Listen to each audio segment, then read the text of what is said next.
Constantino, fundador da Igreja Católica Apostólica Romana, um homem que foi responsável por difundir o cristianismo, mas de fato Constantino ele se converteu ao cristianismo. Como que foi toda essa relação de Constantino? É tudo muito bem complexo e a gente precisa analisar e buscar informações cada vez mais para nossa saúde mental, espiritual, e assim a gente poder ter mais confiança em relação ao cristianismo de fato, como que ele deve ser levado a sério. Bem-vindos ao Descomplicast, meu nome é o Everton Santos e a gente vai para mais um vídeo. Constantino, a história em si da sua conversão, ela é muito cheia de controvérsias, né? Até porque Constantino ele estava temeroso em relação à batalha contra Alexandria e ele poderia perder essa batalha, né? Essa batalha ela é chamada como a Batalha da Fonte de Milvian, né?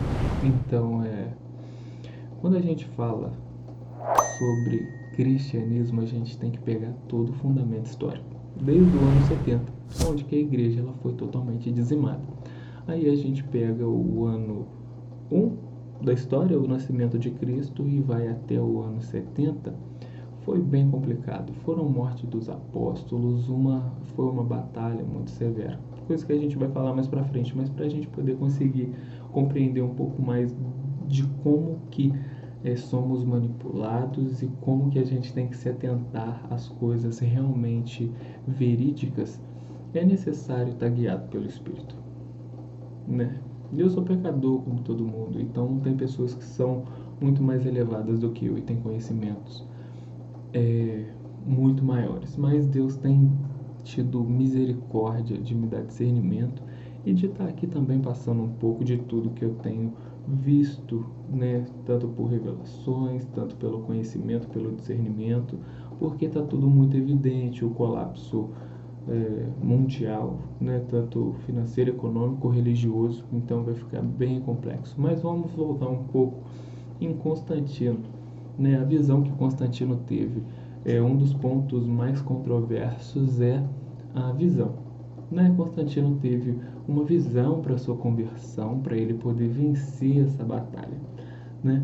E sobre esse símbolo vencerás, foi a visão que ele teve, e uma cruz. Então Constantino colocou no escudo dos soldados assim, né? Não é essa a realidade. A gente vai apresentar ela aqui. Mas só que já começa por aí. Cristo ele aparece a João como um, um lorde, né? Como ele é o sacerdote eterno, o Rei dos Reis, Senhor dos Senhores. Jesus ele sempre foi impecável na sua passagem aqui por esse plano. Então, aceitar alguma degradação da sua imagem é uma afronta terrível para com o mestre. Então, significa que você não está preparado para poder adquirir conhecimento ou sequer pode tê-lo como amigo. E já vem por aí. Então, vamos voltar um pouquinho a Constantino. Constantino, a visão real de Constantino foi o quê? O nosso inimigo, o inimigo das nossas almas, né? Satanás, ele deu uma visão de Cristo pregado na cruz.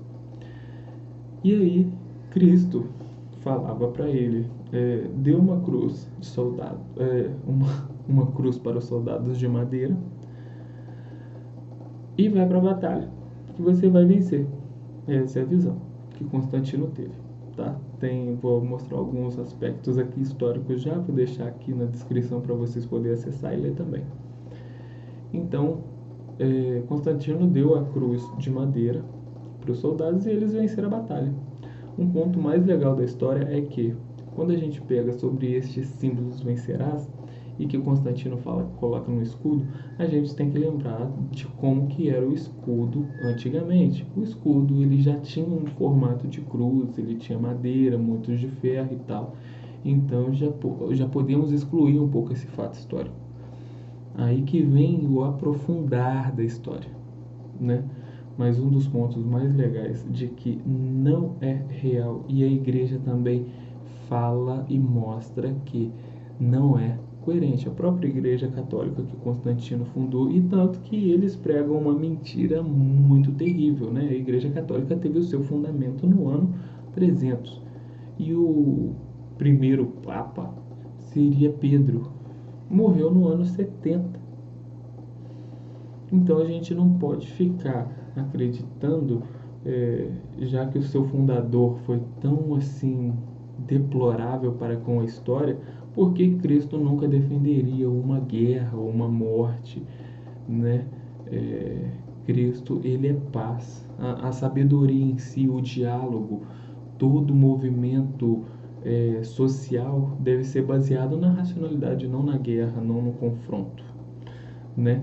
Mas vamos ler um pouquinho essa passagem aqui e depois a gente vai apresentar um pouco que o terço que os cristãos usam, né, os cristãos, né, é um símbolo da morte, porque Cristo ele não gosta da cruz, né? Toda vez que a gente se depara com cruz, né, a cruz ela simboliza a morte. Você vai num cemitério, tem cruz para todo lado, ali você sabe que tem gente morta. E a gente precisa se atentar aos simbolismos que evidenciam a morte. A gente não pode carregar símbolo de morte conosco, senão a gente mostra que a nossa alma, para Deus, ela não está viva, né? Então é muito complexo e são coisas muito sérias, né? Porque aí Constantino teve essa visão, deu a cruz de madeira e aí, poxa, passou um bom tempo, eles readaptaram, né? Tipo, fizeram um terço para as pessoas e aí eles continuam usando o mesmo símbolo, né? De um exército tirano, um exército da morte, um exército que não transmite vida para o mundo. O exército de Constantino. E aí a gente precisa se atentar a todo esse fator histórico. Olha só, admite-se por toda parte, contudo, que a visão de Constantino da cruz provavelmente não é historicamente verdadeira, né? A única autoridade de quem a história foi compilada pelos historiadores é Eusébio, que confessadamente era propenso à autoexaltação e foi acusado de falsificador da história. Mas se Constantino teve tal visão, podemos supor que o autor dessa visão foi Jesus Cristo? Certamente não. O autor da paz instruiu um imperador pagão a fazer uma bandeira militar com o sinal da cruz e sair conquistando e matando sobre aquele sinal? Certamente não. Cristo nunca faria isso. Nunca. Nunca. Então é muito complexo a gente poder apoiar ou incitar e ver como que o evangelho ele foi deturpado. Eu estou lendo um livro aqui e ele é maravilhoso. Chama O Grande Conflito. Eu aconselho muito, muito vocês a lerem, porque aí ele já vai falando um pouco dos mártires, né? Todos esses ícones históricos que lutaram contra Roma, contra esse império de Satanás que ele quer deturpar e quer vir matar. Eu passei por vários processos, né? E eu nunca iria contra o evangelho. E eu nunca vou defender atrocidades, né? Eu preciso defender a vida. E é necessário. Quantos estão usando o evangelho para poder arrancar do povo? O evangelho é algo que é de graça. Ele precisa transformar a nossa vida. E ele transforma. De fato, ele realmente transforma. Eu passei por muitos processos. Eu já fui até dependente químico. Ainda cristão, passei por muita turbulência mental que eu acabei perdendo um pouco o foco do que realmente é importante. Mas Deus teve misericórdia. Aí a história do olheiro, né? Que quebra o vaso, transforma o barro em um vaso novo. E aí a gente vê que se cumpriu na minha vida, né? Eu tinha rachaduras, eu tinha fissuras ali. Então, o conhecimento ele não ia ser totalmente aprisionado em mim. Então, essa palavra ela tem que se cumprir na vida de todo cristão. Ainda mais porque a gente vai viver momentos agora que vão ser cada vez piores para o cristão. A gente vai ver perseguição, caos, tudo pela fé, porque pela fé você consegue qualquer coisa, você consegue acessar patamares de conhecimento surpreendentes. E tanto no Evangelho quanto se você for ser discípulo do inimigo, né? Aí quem decide é cada um, né? Cada um precisa movimentar essa revolta interna, porque é evidente que uns têm a coroa de vida com Cristo e quem não serve não vai ter, porque Cristo, ele simplesmente, o Evangelho ele não é uma arma para poder te destruir, ele é uma arma para poder te salvar e te tirar da prisão da ignorância, da incoerência. Você consegue amar o próximo como a ti mesmo, você consegue fazer a caridade, você consegue adquirir bens materiais sem que isso prejudique a sua alma, né? Então é muito importante a gente poder ficar anexado no nosso coração, na nossa mente, que o Evangelho ele é algo bom, ele não é algo ruim. E aí quando a gente vê que pessoas, líderes, têm a capacidade de apoiar uma mentalidade maligna, e aí fazer com que isso seja favorável para o poder político e econômico, assim como Constantino fez, tanto que uma das coisas mais pesadas, né, que os concílios, para quem sabe um pouco, os concílios eram reuniões onde a organização, ou o Vaticano, assim posso dizer, ele fez reuniões para poder ir se adaptando e pegando todo compilado de conhecimento ali e fazendo com que ficasse mais fácil de manipular as pessoas. Tanto que, tipo, era vendido indulgências, as pessoas pagavam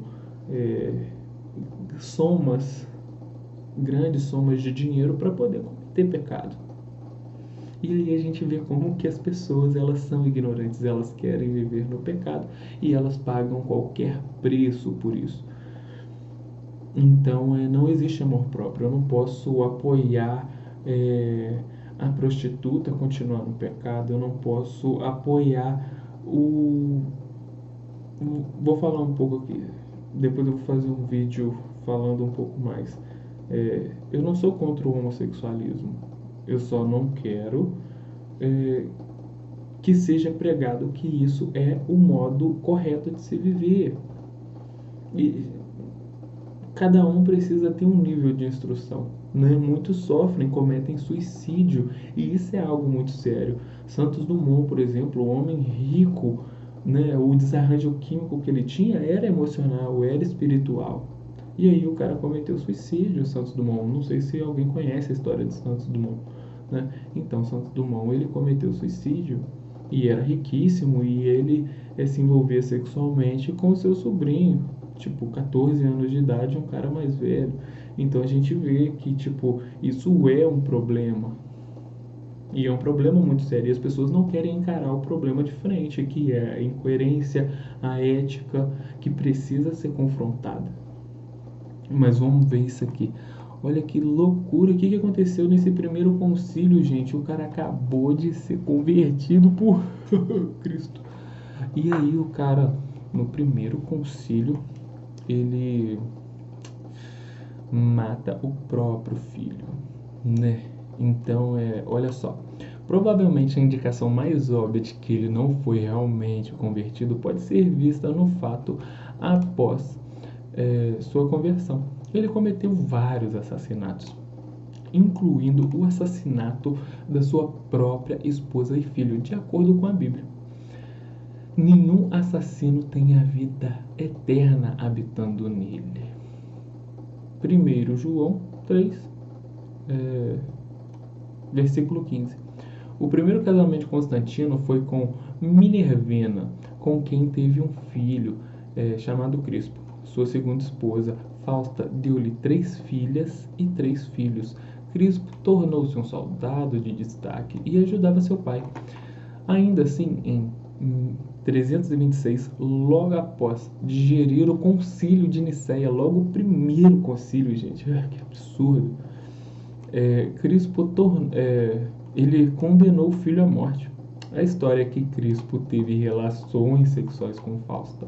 Gente, como que a história evidencia? A verdade está aí, mas as pessoas não querem enxergar, né? Pelo menos foi esta a acusação de Fausta, mas este deve ter sido o método para tirá-lo do caminho, de modo que um de seus filhos pudesse reclamar o trono. A mãe de Constantino, contudo, persuadiu-o que sua esposa tinha se entregado ao seu filho. Olha que doideira! Você pode ver, eu vou apresentar desse livro aqui, uma fala de Lutero. Lutero é maravilhoso. Então, olha só. Aí Constantino fez Fausta ser afogada até a morte em um banho superaquecido. Gente, que loucura. No meio de uma conversão. Fora os ícones, né? Tipo bordadura, tipo ouro, simbolizando os deuses do metricismo, tipo para poder manipular. Então Constantino, ele sabia o espírito que regia aquela organização que ele estava fundando ali. E aí a gente precisa defender a nossa alma, a nossa mente. A gente precisa estar em paz com a nossa mente para que a gente possa ter ascensão espiritual, que a gente possa ter comunicação. As pessoas hoje elas não têm diálogo, depois eu quero falar muito sobre isso também. Mas olha só, depois de tudo isso, tipo, um movimento muito grande, a gente já pode ver aqui que o início dessa história da Igreja Católica, que é bem complexa. Aí a gente vem aqui para Martinho Lutero. Olha aqui que Martinho Lutero fala quando ele foi... Martinho Lutero sofreu muito, eu vou fazer um vídeo sobre ele, então vai ficar muito top, tá? Mas olha só pra gente poder finalizar esse vídeo aqui com esse pensamento, e aí a gente vai falar mais um pouquinho até sobre o terço, né, para que a gente possa ver como que o conhecimento liga os pontos. Falei da visão real de Constantino, que era a cruz de madeira nas mãos, e aí eles foram para a guerra e venceu soldados do inferno. Não pode ser soldado de Cristo. E aí, um pouco depois daquele movimento, eles ainda criam um terço para que as pessoas possam andar com uma cruz simbolizando. Eu nunca teria uma cruz em sequer parte nenhuma. Eu tenho uma tatuagem que um dia eu estava lendo a Bíblia e com remorso aquela tatuagem queimou, ela ardia como fogo. Então é complicado, Deus ele não gosta. Eu tenho duas, mas a que queimou foi a que tem simbolismo complexo. Foi num momento complicado da minha vida e tal, mas foi feito. E ali eu vi que Deus se agrada do simbolismo que a gente carrega no nosso corpo, na nossa vida. Enfim, olha só o que Lutero fala.